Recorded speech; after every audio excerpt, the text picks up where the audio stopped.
Hey guys, welcome to THM, and today we're going to continue on with my winter project behind me, which is my 2017 Wildcat Trail.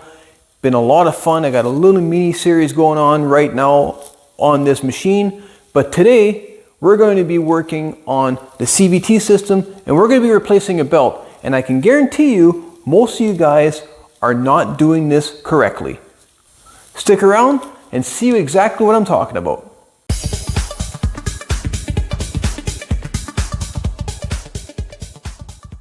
So first things first, we're going to remove the left rear tire. Quick recap, started this project by doing a DIY lift kit in the front with spacers. Then it turns out that didn't work, so I got the shocks rebuilt, flipped them around because they run better that way. And I also did some wheel bearings in the front because they were toast. Next, we're going to remove the cover, and there's a bunch of these Torx screws, and it's a T30 to take them all off.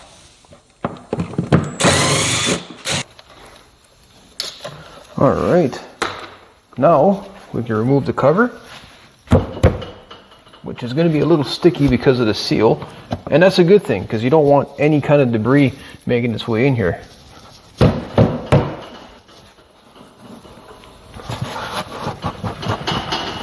Wow, is it ever stuck? There it is. Okay, so it looks pretty clean here, which is a good thing. It means that we didn't go too crazy into the water and have any mud splash up into the CVT.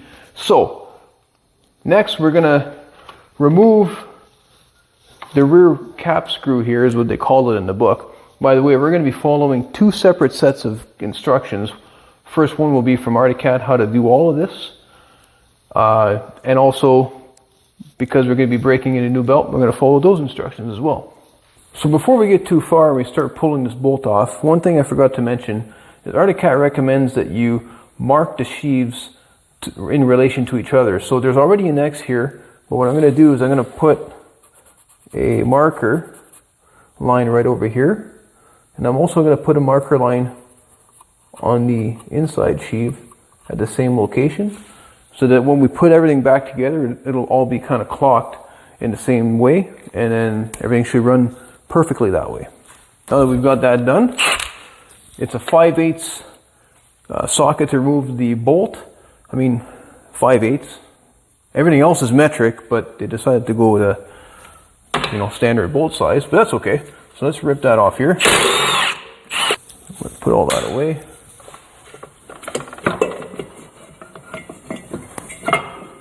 And then just like that, we can remove our belt. Then just for fun, I'm going to bring this to the bench, give it a measure, because I'm pretty sure I squeaked it during all that rock crawling I was doing earlier on in the fall. So, I mean, it's not terrible. It doesn't really have a flat spot, but there is an odd noise coming out of it. At least I don't feel a flat spot. I think there is one. Well, yeah, let's bring it onto the bench and see what we find. Before we go and measure that belt, I'm kind of getting ahead of myself here. Let's do one thing at a time. Let's make sure we follow it through.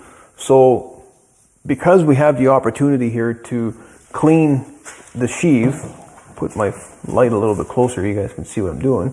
We're going to remove the outer or the inner sheave here, but there's a stack up of washers that you want to make sure. So these shims, you want to make sure that they get put, reinstalled and properly done.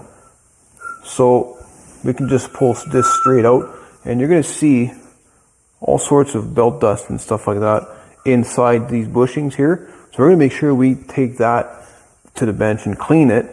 And the cool thing about these team clutches is that the spring, like I was saying that there's a spring, there is one, but it's all internal to this here. So it's not as spring loaded as you think, which is a cool thing. And it is also a roller clutch, so that's the reason why it reacts as quickly as it does. Really nice setup, but these will have to be cleaned and then reassembled.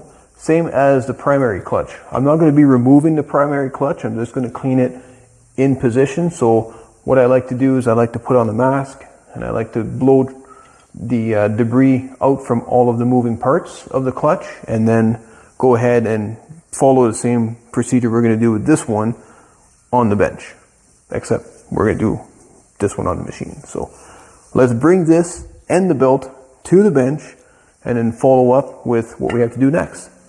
Okay, so here we are back on the bench, and this is where it gets a little bit interesting. So first off, we're going to measure the belt just for fun. So according to Arctic Cat, if you have anything more than anything less than 33 millimeters at any point on the belt, it's too worn and you should replace it. This, there you go, millimeters. And I'm talking millimeters. So let's give it a measure here. And I have 32 millimeters at this point, right over here. And if I just rotate it around, measured a few places, you're supposed to not squeeze the belt, of course, to get a false indication or a false reading. Take a measurement. I'm just going to choose this spot, for example, bring it down, and we're at exactly 32 on this one. So yeah, there is, in fact, just by going around making a few measurements, say 31. So we've got some wear, and uneven wear at that. So it's not ever going to be super precise when it comes to doing it this way. But this is what Arctic Cat recommends you to do, is just go around measuring your belt that way. So clearly, with about 2,900 kilometers on this belt, I assume, because I was not the first owner, so I'm assuming that it has about that amount of miles, it's done well. But we're going to be replacing it, and we're going to replace it with a different belt. So I'm not sponsored by any means, and I should make sure I say that because I am going to be using a different belt other than Arctic Cat, and I decided to use a G-Force belt from Gates. I read the reviews. People are loving this belt in comparison to other brands. But then reviews on belts are like reviews on toothpaste. Everybody has their favorite brand, their favorite flavor. So I'm going to run this belt. It was a little, I got it on sale, so for that reason it was a little less expensive than the OEM. Normally I run OEM. I always have my Yamaha, my triple. I run an OEM belt on that Yamaha, my snow machine, and I get better results out of that than I do with other stuff. So I'm curious to see what's going to happen here. I think because the old one is worn, I'm going to see a difference anyways. But now, this is the part of the video where you guys are going to be all up in arms, because I'm sure everyone has done this, and this is what you should not do when you're cleaning your clutches. So we're ready to clean these, right? And the first thing you're going to do is you're going to go and grab yourself a can of parts cleaner, right? Don't do that. That's not the way to do that. So Gates and other manufacturers have also mentioned it as well. Using parts cleaner on the face of the sheave is a bad idea because it leaves residue. I'm talking even the ones that have non-chlorinated product. Everybody, I'm using, for example, Clean Flow in this particular instance. But Gates recommends that you use a clean rag with some alcohol or acetone to do the final wipe of that clutch. So, and I did mention final wipe. So this is going to cause a huge debate. That's what the comment section is for. But what do you guys use when you're cleaning your clutches? I mean, in the past, I used to use braid cleaner a lot because it's an abundance in a shop. I mean, it's cheap and it's easy, right? So as a final wipe, I would highly recommend using at least, for example, I'm using some methyl alcohol with a clean rag. Make sure your final wipe is that, because the last thing you want to do is have any kind of residue or anything that's going to hinder the performance of your brand new belt that you just paid $200 and something for. So, I mean, again, open up the comment section, start typing away. Tell me what you think there. So anyways, after that whole blurb of that, I'm going to get these all cleaned up. I'm going to be using the alcohol for the whole process because that's what I do. But I like to make sure that I knock away all of this belt dust, I should say. Talk about brake clean and brakes come up. But anyways, we're talking about some of this belt dust. I just knock it free before I start using any alcohol or anything like that. And as another thing that Gates recommends to do is they specify to use a maroon Scotch-Brite pad for the surface of the clutches to get any of the old belt residue off. That's actually something I've been doing for a long time. I like to use a circular pattern so it kind of helps transfer power from the belt to the sheave so you don't have anything super smooth, and then final wipe with the alcohol. So that's what we're going to be doing inside and out on both. I'm going to be doing not only on the secondary, I'm also going to be doing it on the primary. And then in here, I like to use a little bit of some kind of a lubricant.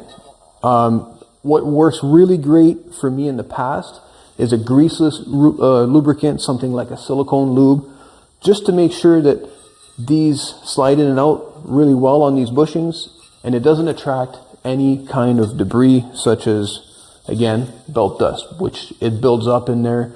The airflow is great on certain machines, but I mean, it's you don't want it to be stuck in here and cause a jam on your clutches. So we're going to do that, and I'm going to reinstall.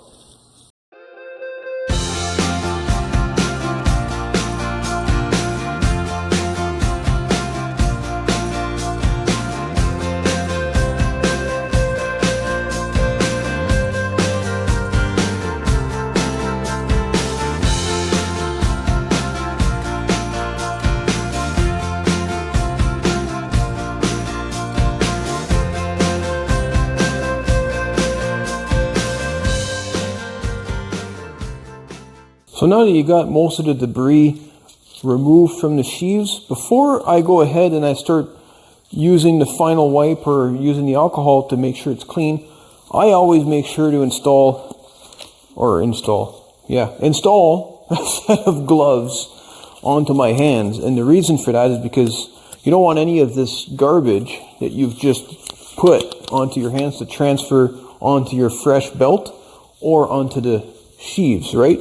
So we're going to take some alcohol, we're going to put a little bit on the rag,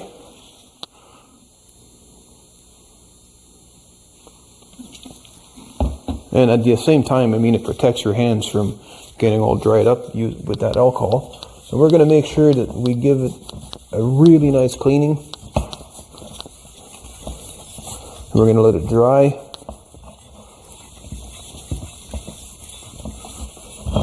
So look at the dirt that just came off of that. Pretty crazy when you think about it. We're going to use the other side of the rag here for this one. You also want to make sure on the movable sheave here that you kind of touch where the rollers are going to go so that those are nice and clean and everything moves freely, as well as in here where the bushings are. And I like to do that one also because it's important to, like I said earlier, ensure that nothing binds and everything moves freely. Alright, so once you're satisfied that everything is nice and clean, like I was saying earlier, I like to use a little bit of either greaseless lubricant or silicone spray on those bushings, and I mean a very, very little. So for this example, I'm just using LPS1 greaseless lubricant. I'm just going to give it a very light spray, just a very tiny bit, and we're just going to kind of spread it around with the straw on both because there's an inner and outer bushing. And you want to make sure you don't put too much and get any, for that matter, on the sheaves that you just cleaned, because all that hard work leads to nothing. So let's take these two and put them back onto the unit, and we'll carry on with the installation of the brand new belt. Alright, so I've done the same thing to the primary as I did with the secondary, except of course any kind of lubrication, because I didn't take anything apart. So we're ready to go back together, and I figured I thought, you know, since I was looking at these, I'd give you maybe a little bit of the reason why we marked these sheaves as we did. So if you notice, there's an X on this half, and there's also an X on this half. One of the reasons why we mark it is so that when we put it back together, is that the two X's line up. So we got one over here, and we don't have one here. The reason they need to line up is because these clutches are balanced as an assembly, so they would be clocked this way, and then you'll see we got some balance holes over here, so they drill out material to remove the weight, and then you got some over here as well. So they're balanced as an assembly, and that's the one reason why you want to make sure that you put them back together so you have no inherent vibrations. So we're going to put this half in first, and if you notice, I'm still wearing my nice clean gloves and I'm trying to avoid touching the sheave at all. I'm going to slide that in, and I'm going to be putting on my shims just like so, and then from there again I'm going to bring my mark just for fun back to where it was, and at this point we're ready to put on the belt. And let's take a moment again to talk about the belt. So I read the instructions thoroughly to make sure I wasn't going to do anything wrong, because I haven't bought a belt for a long time, and it was a lot of money. So I want to make sure I do the best I can to make this belt last. So a couple of things they mentioned. I couldn't find any information as to whether or not this particular red line belt is a carbon fiber belt, but there's some kind of like E fiber or whatever inside. It's shiny anyways, which is kind of cool. But one thing that Gates does recommend not to do is to twist it, pry it, or bend it excessively. I mean, any more than you have to. So, and again, I'm trying to make sure I don't touch the mating surfaces. This one's nice and clean. I made sure it stayed clean, but if it wasn't, I would use a little bit of the alcohol on a clean rag to wipe it, so that you don't have any grease or dirt on that belt. So another thing, this is kind of every belt manufacturer will tell you this, but you should always make sure that you put the writing facing out so that you can read it. So we're going to drop that over the primary. We're going to put that like this, and again making sure we have our X with our mark lining up over here. So I have to turn this so that when it's done, the markings line up. And just like that. So you might have to rotate this a little bit to get the belt to fall in. And the lines are gonna do that.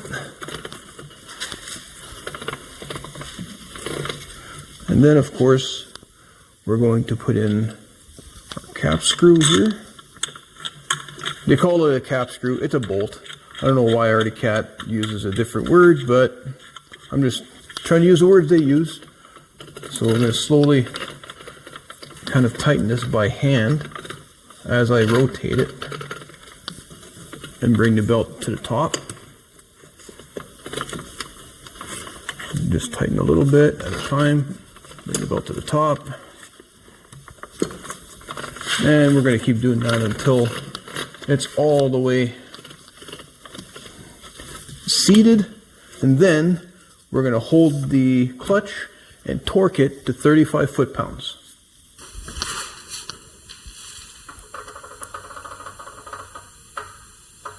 Right there. Perfect. Now that it's all torqued up, I always like to give the sheave a couple of turns to make sure that everything feels okay and it's come right back up to the top. And I also wanted to note that it's okay if your marks are a little bit off. That's likely to the fact that the new belt is going to be a little thicker, which means that your sheave's going to be a little bit more open, and those marks are going to misalign by a little bit. But if you kind of go back here, you can feel the X, and you can feel the X here. You're in good shape. So next thing to do is to reinstall the cover. Like I said earlier, this cover is nice and clean. Really no reason to do much about it or with it. So on it goes, and that's going to be followed by all of our cover bolts.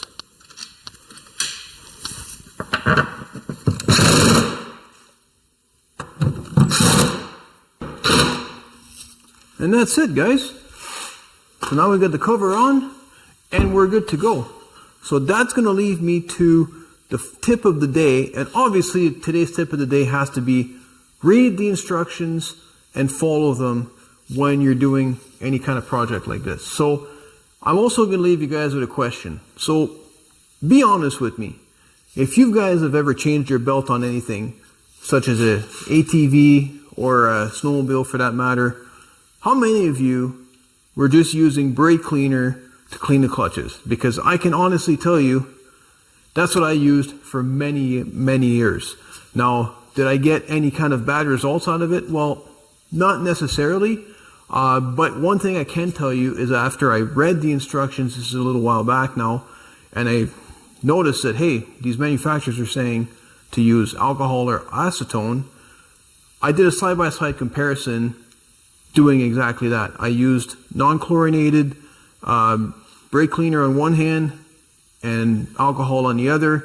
I did one sheave, I did the other sheave, and I just kind of watched to see what the results were. And there is, even with the non-chlorinated stuff, and you guys are going to argue with me, try for yourself, there is a slight bit of residue. Is it enough to cause any kind of drastic effect on the longevity of your belt? Well, that's to be determined, I guess. But anyways, I hope you guys enjoyed the video. I can't wait to hit the trails. Oh, and one thing I should also tell you is when I do hit the trails, I got to break this belt in. And that means I can't really hammer it for 2 heat cycles. And what I mean by that, again, since we're following the instructions, Gates recommends that you do 2 heat cycles. For about 15 minutes, you should run your machine, bring the belt up to temperature, ranging the speeds from like 15 to, well, I mean, as fast, I suppose as fast as you can without going full throttle. For about 15 minutes, make sure that belt gets nice and warm, not hot, but warm. Let it cool off for about 30 minutes and redo that cycle one more time, cool off, and then you're ready to go. And that just helps the belt kind of remove, I guess, any kind of machining processes. I'm not exactly sure why they want 2 heat cycles, but they do, and you can guarantee that I'm going to be following that, because with the price of parts today, I would really hate to have to put another one of these in because I didn't follow the instructions. So that's going to be it for today. Thank you so much. Give me a thumbs up if you enjoyed the video. I'll see you all in the next one, and have a great time.